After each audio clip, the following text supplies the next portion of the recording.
The phone rang. Not once, but twice, shrill and deliberate, cutting through the hum of the server room. I didn't answer. The body slumped against the desk did that for me. My reflection in the black screen was pale, sharp. The faint smell of burnt circuits mixed with something sweeter, metallic, warm. Someone had been here before me, and they left more than chaos behind. Files scattered across the floor, a chair tipped over like it had given up. I knelt. The faint pulse of life, or the absence of it, was the only proof of what had happened. The victim's eyes were open, staring at a ceiling light flickering like a dying signal. My stomach churned, but my hands stayed steady. This was not an accident, not a robbery. This was careful, meticulous. Someone wanted me to see this. I started with the obvious, the files. Every digital trail mattered more than fingerprints. Logs, timestamps, deleted entries. Someone had tried to erase themselves from the system. But deletion leaves residue.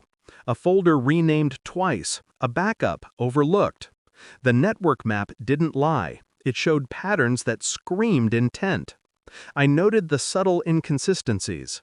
A photograph on the wall was slightly tilted, as if someone had rifled through memories, then replaced it carelessly.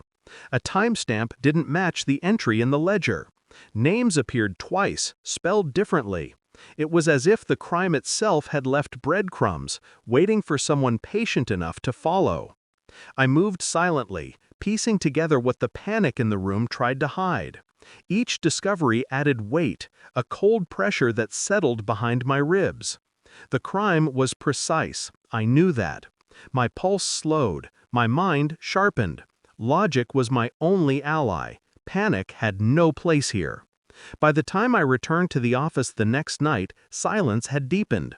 People avoided my eyes. Phones vibrated and went unanswered.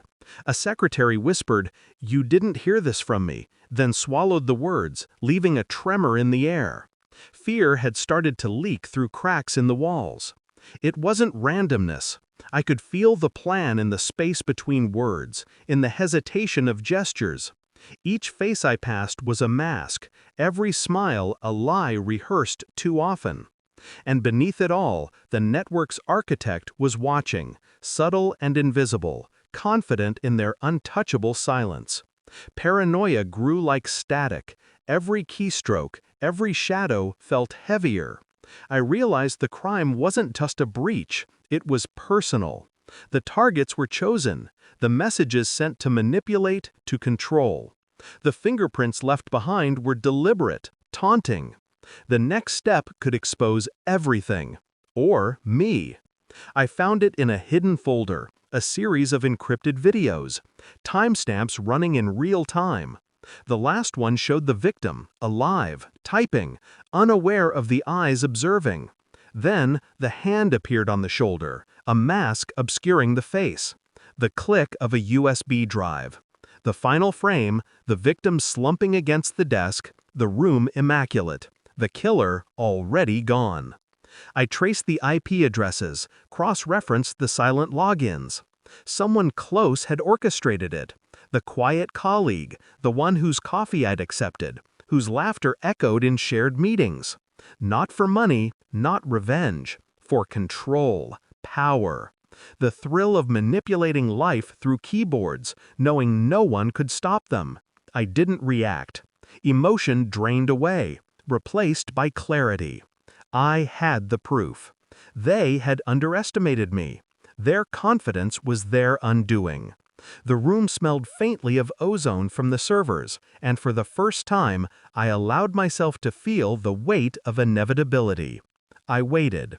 Patience was more lethal than anger. Every step was calculated. I let the network think it remained untouchable, while I built the trap with subtle precision. One public forum, one misdirected login, one carefully timed release of data. When the truth surfaced, it was surgical. There were no screams, no chase, just exposure. The colleague froze, eyes widening as years of control collapsed. Evidence, timestamps, recordings, all laid bare. Their network of silence unraveled from the inside. I watched the inevitability claim them.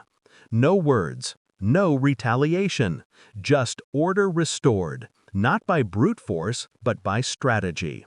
They realized too late that control is an illusion, and I had been the shadow pulling the strings all along. Afterward, I left the building empty. The hum of servers was the only sound. No celebration, no sense of triumph.